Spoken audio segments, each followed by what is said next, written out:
Well, I'm done queuing up now, and I'm officially in Hyper Japan Fest.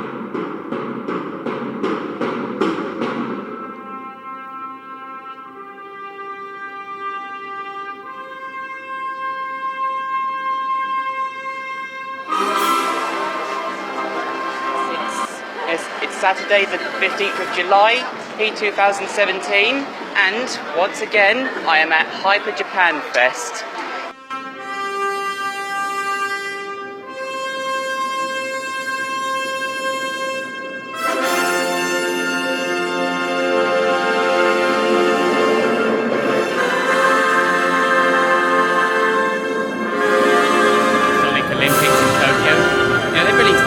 Every year since 2008, I think.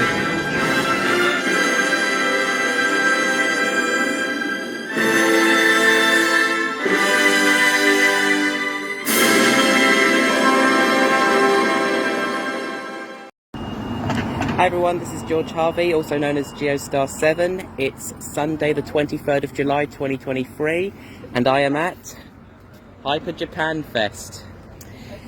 Yeah, so been quite a few years since I've been back here. It's obviously it wasn't going on for the last few years because of the pandemic and everything, but yeah, this is my first time back in years, and it was a bit of trouble getting here because I took the wrong bus, but yeah, it's always lovely to be back here. So I've got plenty of money with me. I'm dressed up for the occasion. So I'm just going to go inside now, and we'll see what we've got in store. Okay guys, I'm inside now, and for those of you who've never seen Hyper Japan Fest before, here's a general idea of what it looks like. Of course, you got all the usuals that you have here. You've got people in cosplay. You've got stuffed toys. You've got some traditional Japanese food. Got events going on, you've got gaming, you've got just generally everything that an otaku could want, if you know what I mean. Does with such a big venue as the Olympia, it does feel a bit empty sometimes, but yeah, they've got things on the upper floors as well. So yeah, I'm just probably going to keep filming to a minimum just in case, but yeah, gonna look around and see what we can find. So I'll speak to you afterwards. Okay guys, well as you can see, the event's got a lot busier now. A lot more people than it was when I first arrived. I guess a lot of people like to come a bit later.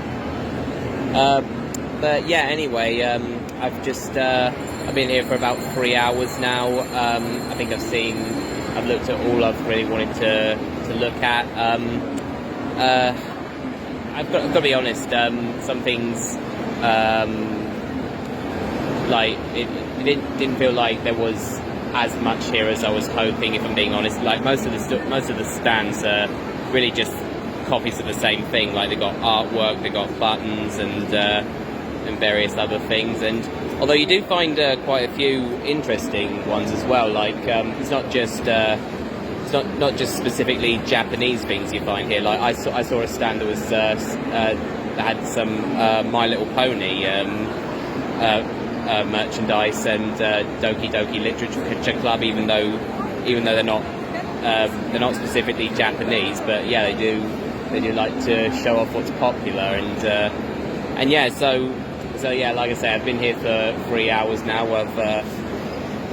I've bought quite a bit. It's all in these 2 bags here. So I'm just I think I'm gonna head home now, and hopefully I'll show you a video of all the things that I bought here, and I can explain them in a little bit more detail. So until then, take care. Okay everybody, it's time for me to share with you my experiences from Hyper Japan Fest 2023. So yeah, this is the first time I've been back to Hyper Japan Fest in quite a few years now, mostly because the pandemic prevented it from taking place. But yeah, I've just really been keen to return to the festival for a while now, and just have a good day out for myself, and yeah, like always, I feel like I had a good day. So and so I just want to share, like I said, my experiences with you of the day. So uh, where do I start? I suppose I can start with how it is I got there. So I woke up at about 6 a.m. this morning just to make sure that I could get the train down to Dartford. Now, down to London. I got the train from Dartford to London. Now, I will say there was a little bit of an issue with getting there because there were some strikes going on with the railway at the time, and so the normal underground services weren't operating well. So I had to take a bus to get part of the way there, and as I would later find out, I got on the wrong bus, so I had to get off at a bus stop that was quite far from the London Olympia, which is where the event was taking place, and I had to sort of walk there for about half an hour in order to get there. Not that I minded really, because I have Pokemon Go on my phone, and it was just a chance to get some exercise really, and it didn't really matter what time you arrived. Like, you could arrive any time after opening and spend as much time or as little time there as you really wanted. So yeah, that was fine. So I got to the London Olympia, which, like I said, is where the event was taking place, and I have to say, the London Olympia, it's a really, really large venue. Like, I'm not sure what it's usually used for, but it's a big open space. It's really, and they've got 2 levels as well, an upstairs and a downstairs. One of the large rooms was just used for the queue line for people to get in, and then the other room was just had all the stalls and everything, and I think mostly it was the upstairs that they were using as well. So with that, like I said, with that big space, I just felt like it really kind of emphasized like they weren't, like, it felt small really, like maybe there wasn't as much there as there could have been. Like, I don't know if there was more going on the other days, because Hyper Japan Fest is actually a 3-day event, Friday, Saturday and Sunday, and I went on the Sunday, which was the last day, which might have meant that quite a few of the events that were happening there had already taken place. Maybe some people didn't return for the whole 3 days, but I'd say there was enough there that would really like satisfy any fans of Japanese culture. Like, and they had pretty much everything that you would expect. Like, they had an area where you could play retro video games. They had retro video games for sale. There was a stage where there was I think karaoke and performances, and there was even a lot of people in cosplay, like looking at like portraying their favorite characters. Like, I saw some of the characters I saw came from Sailor Moon, Demon Slayer, Tokyo Ghoul, Tokyo Mew Mew, and just a whole lot of others that I couldn't really name. But yeah, everyone really does get into the spirit of it, and I got into the spirit of it as well. The shirt and other thing I was wearing, it's in the wash right now, but I do also have this one. This is what I got at Hyper Japan Fest at a previous year, as I did with what I was wearing. But yeah, so like I said, it was just really, you just had a bit of everything. My opinion with the stalls really were that quite a few of them really felt like they were sort of samey. Like, there were multiple stalls offering the same things, like pins, like artwork, plushies, and just it did seem a bit rare that you found something that you found a store that actually had something a little bit more unique to them, if you know what I mean. Not that they didn't, like I said, like they had they also had an area with manga and and just generally all sorts of other things.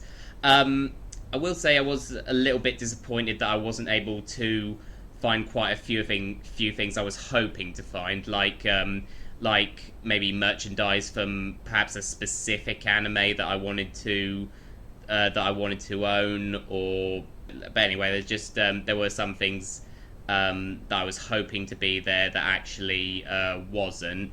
But I won't dwell on what I wasn't able to get. Let me just show you some of the things that I did get.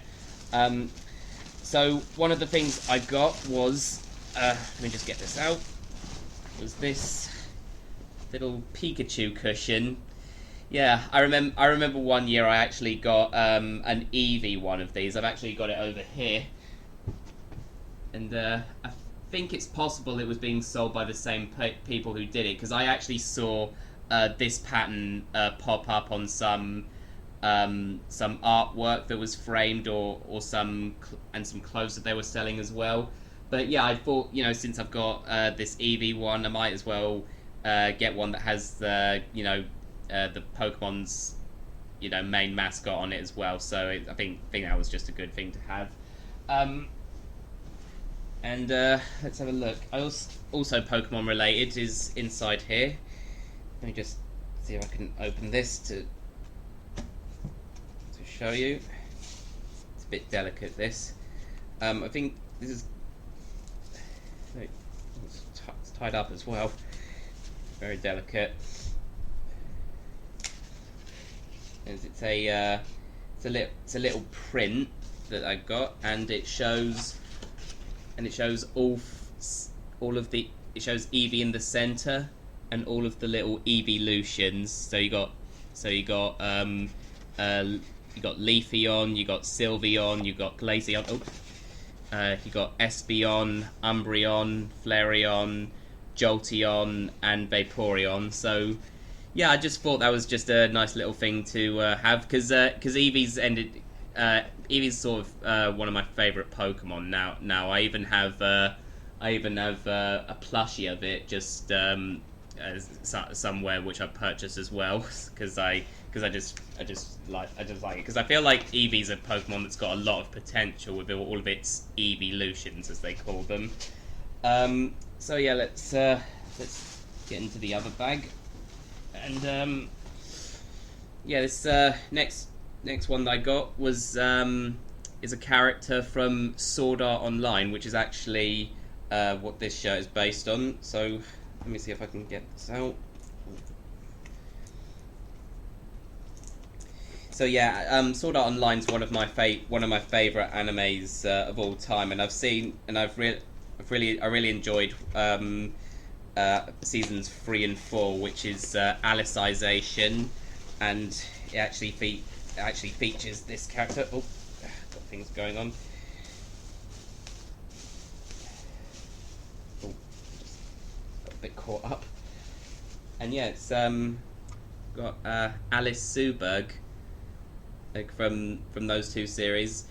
Yeah, like I said, but this isn't actually the first Sword Art Online figure that I've ever purchased. I think when I first went to Hyper Japan, I actually got the main character, Kirito, and also I got one of the other main character, Arsuna. I'm not sure if you can tell, but these have actually been on my windowsill for so many years, and UV rays from the sun have sort of damaged it over the years, and like her hair used to be orange, and now it's completely white. Also the sword that she had's come loose. So yeah, it's seen better days. I just thought it would be good to add another figure to the collection, and so yeah, so I just got Alice from it. I'm not sure if there's it's got a base as well, like the other two, so it can stand up a little bit easier. So let me just...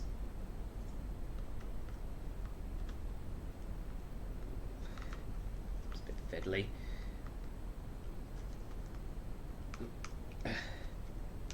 but yeah, it's just a base there so it can stand up a little better.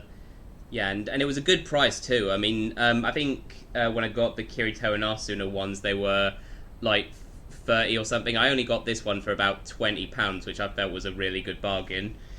But anyway, let's keep going. These are good. These were actually the first things that I purchased that day. It was something a little bit different. Let me just get them out so I can show you. Here we are. These are interchangeable stickers. Like you can see that they change like that, and these also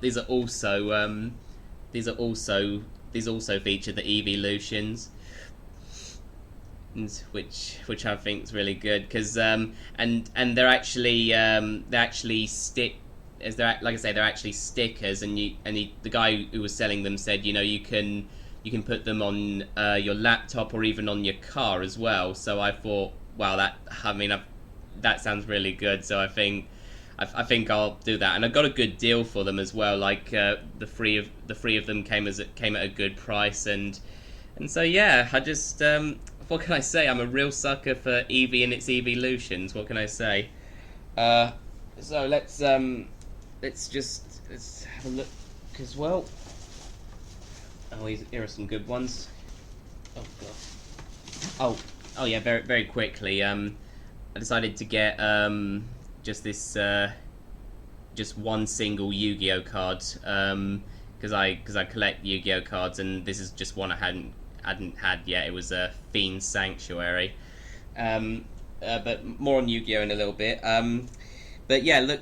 If you look here, these are two little mugs that I got, and both of them are Studio Ghibli themed, I should say. Look, I've only just noticed on this one, it's got not just the cat bus, but also Totoro on the side. Let me just. Yeah, I only saw Totoro when I bought it. I had no idea the cat bus was on there as well, and that's obviously from the Studio Ghibli film My Neighbor Totoro, and of course you got another one which is sort of a watercolor painting with various Studio Ghibli characters, so you can see them from Castle in the Sky, who else is there? You got Castle in the Sky, Kiki's Delivery Service, Spirited Away, and just all the other well-known ones you got. And and I also got this little Pikachu placemat, so I thought it would be just something good to go with the new mugs. And I've actually got another one in here. I'm trying to find it. Oh, there it is. Yeah, and another little one featuring Mew. So yeah, Pikachu and Mew placemats, which I thought, it's just something a little bit different that I wanted to get. This is a good one. So I don't usually buy like artwork or anything because I don't really see the point of it. But there was one that I felt like I really had to get, and it was this is a giant copy of an Alolan Vulpix Pokemon card. I mean, it's been honestly nearly decades since I played like the Pokemon trading card game, but I just really wanted to get something that had Alolan Vulpix on it because I really think it's one of the cutest Pokemon that there is. I mean, I think that's largely because of the Pokemon anime where Lily has one of these Vulpix and she calls it Snowy, and so I've actually never seen that season of Pokemon, but I have been seeing clips of it online, and I really do. And yeah, Snowy really won me over. I wish I could have found like an actual plushie of it, because they did have quite a few Pokemon plushies there, but none of them were the ones that I was looking for. Like I'd gotten Eevee before, but I wanted to maybe find one with the Alolan Vulpix, or even Shaman, that one of the legendary Pokemon. But yeah, I guess I suppose there's only so many that they can create with just how many Pokemon that there are. This is. I think this is actually something really special. So, because I'm just realising quite a lot of these things are Pokemon themed, as is this. This is a little Eevee plate, and if you look on the back here, it says, not sure if you can see it, it says Pokemon Cafe. Now, this actually comes all the way from Japan, and the guy who sold it to me said the only way to get this plate was to actually go to the Pokemon Cafe and to order a specific meal. If you ordered that meal, you would get this exclusive plate. So it's quite good. Like, this was something exclusive to Japan. He's brought it over, and I was able to purchase it. So yeah, this is really something a really rare find that you can find at Hyper Japan Fest. It was really good. And yeah, see, is there anything else? Yeah, well, the only other thing that I really got was some booster packs of Yu-Gi-Oh cards. Like, I got that one card, but I got I just got an El Dorado booster pack. I got a structure deck, which is Saga of Blue Eyes White Dragon, and I got Ghost from the Past, which is another bit of booster pack. Like, you can buy these very easily in like your local comic book shop or anything. Like, I actually did consider buying some of the more expensive ones, but when I looked at what the guy had, it turned out that they were around £70 for the giant booster ones that I didn't have, and so I thought, okay, maybe that's a little too much, but yeah, all of these cards came to about £50 or £51 if you include the one card I got